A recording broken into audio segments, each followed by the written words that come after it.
Hi everyone, today we're going to talk about business objectives and ways to grow. This is lecture number 2, Introduction to Business Elective. Now let's get started. So the learning outcomes.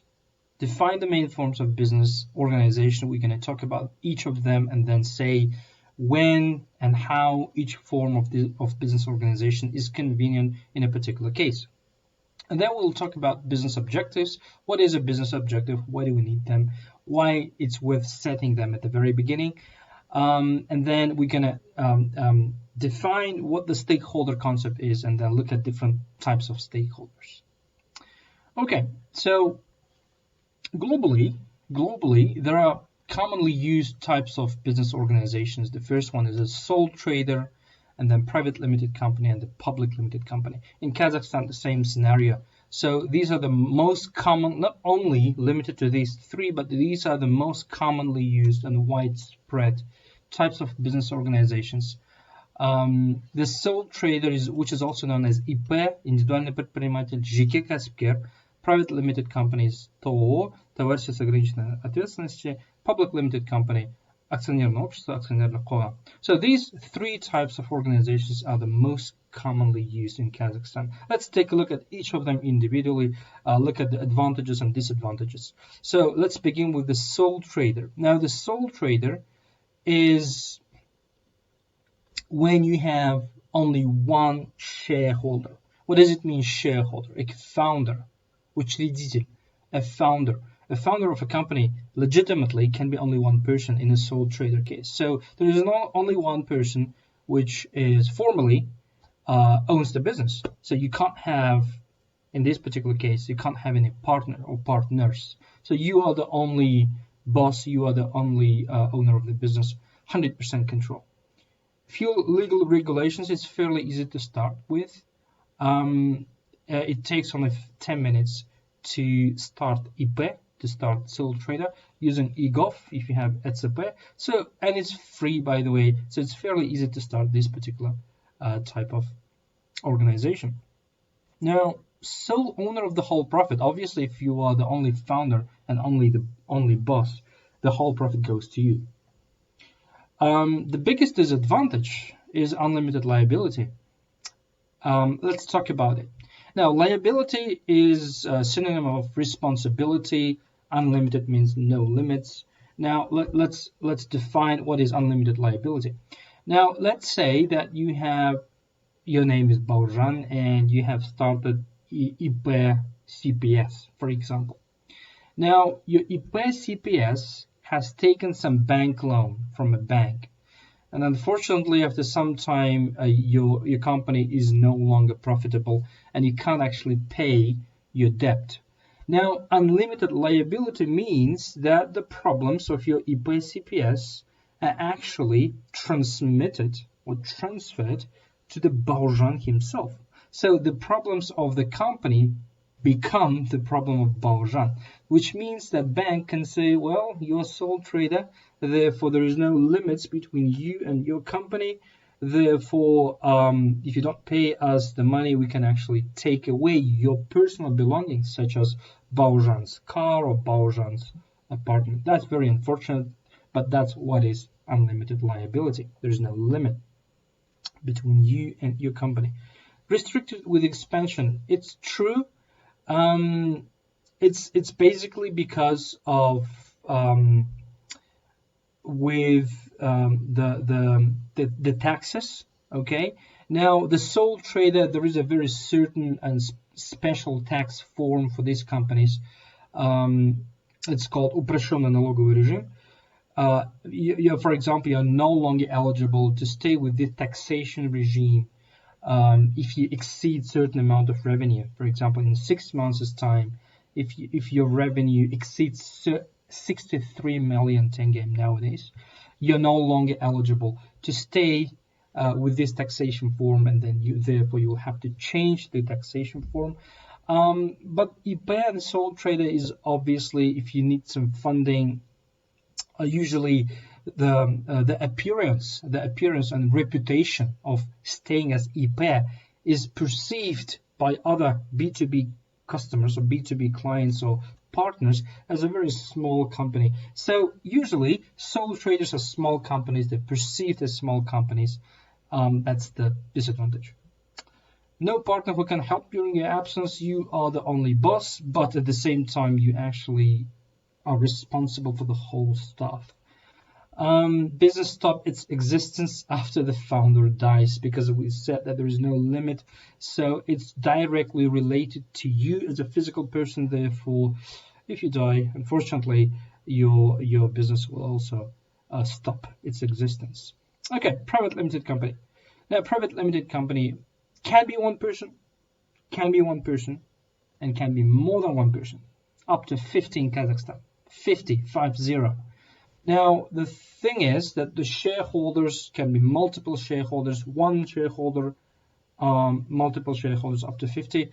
Risk and responsibility, if there are multiple shareholder, risks and responsibilities also shared. For example, if you start up a business and then you need some amount of money, let's say 10 million tenge. And in this case, with your partner, you can actually divide up these investments, and therefore the shares are also going to be divided, and therefore the whatever your company earns would also be divided at the end. All shareholders have limited liability. In contrast, in a private limited company, the liability is limited. So therefore, if your business fails to pay the debt to a bank cannot actually take away your personal belongings. You can't take away your car or any other assets. Okay, so co-founders can still have a fair amount of control upon the business, but because there are not so many founders, I'm going to talk about many founders in the next one, public limited company. But in this particular case, a fair amount of control is still retained. Now, disadvantages, legal matter, it's a little bit more difficult. However, it's still fairly easy to start with. In Kazakhstan, I'm not talking about any other countries. In Kazakhstan, it's fairly easy to start with. It doesn't take any money to start with. It's a bit longer than 10 minutes. However, it's fairly easy to start. I would favor this particular private limited company organization, even if you start as a one person, because of limited liabilities. The shares can't be sold to the third party easily without the consent of all shareholders. So, for example, if you have a partner, you can't say, dear partner, I'm going to sell my own 50% shares to someone else. The partner, if say no, then you can't do that officially. Okay, you can't do that formally. So there should be some agreement between all shareholders in this particular case.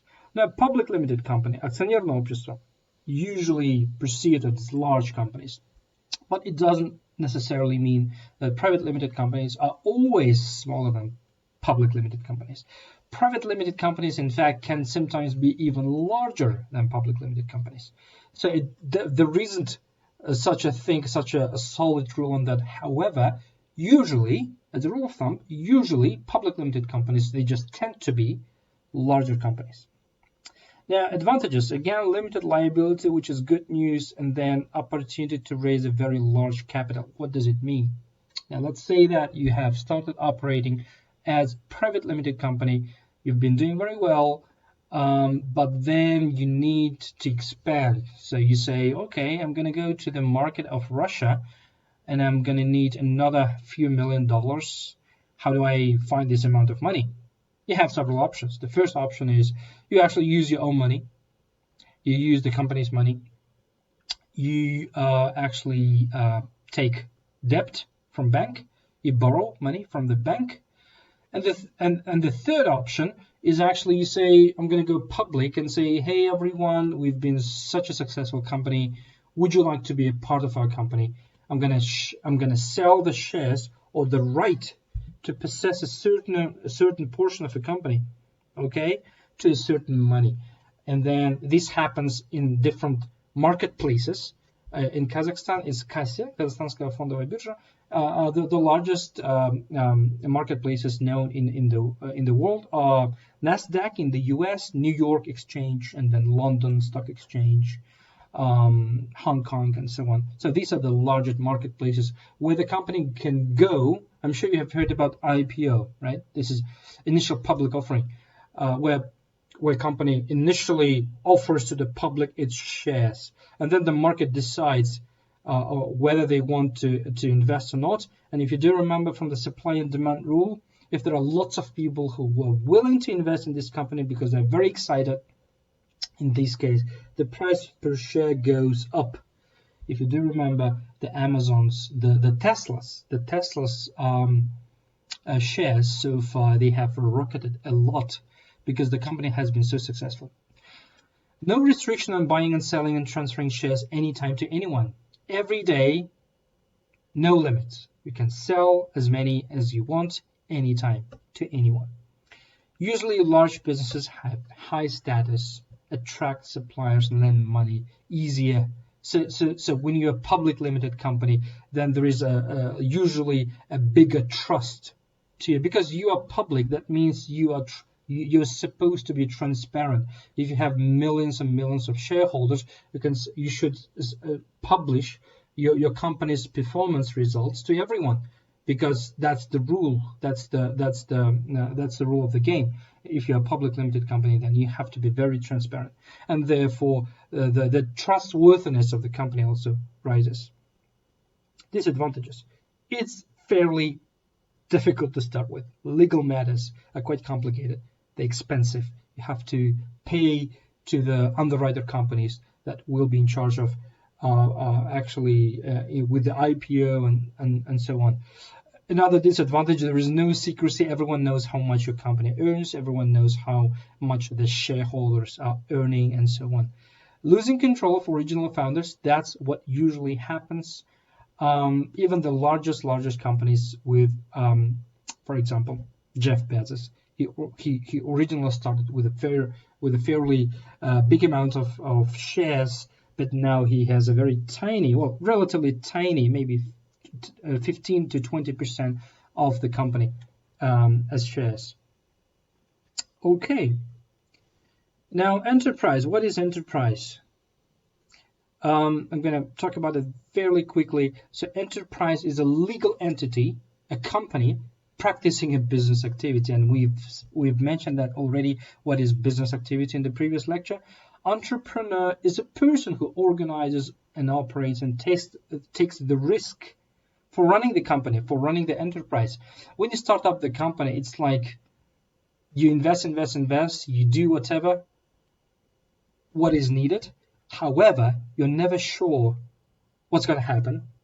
You're never sure whether it's going to be successfully sold out or not. So you just don't know. And that's the risk.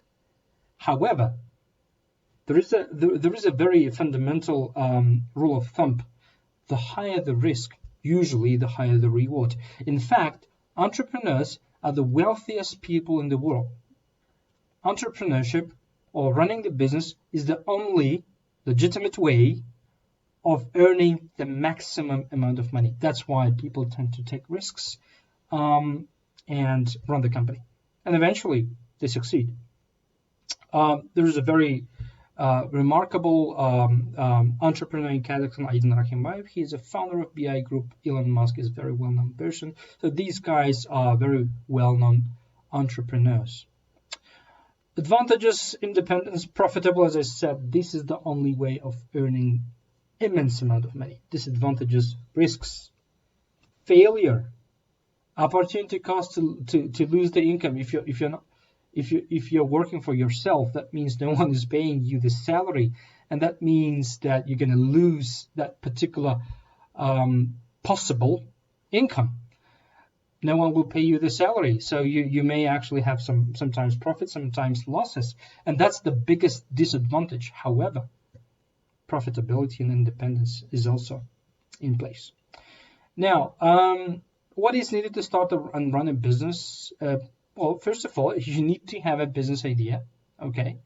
A very clear business idea and business plan. That's a structured, well-prepared, feasible to implement plan, a written document that actually revises all the aspects of starting and running the business.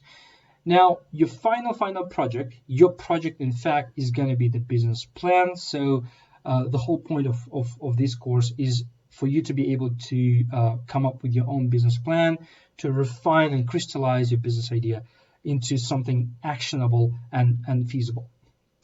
Okay, so we're gonna continue this particular topic in the next smaller video. Now I'm gonna pause and stop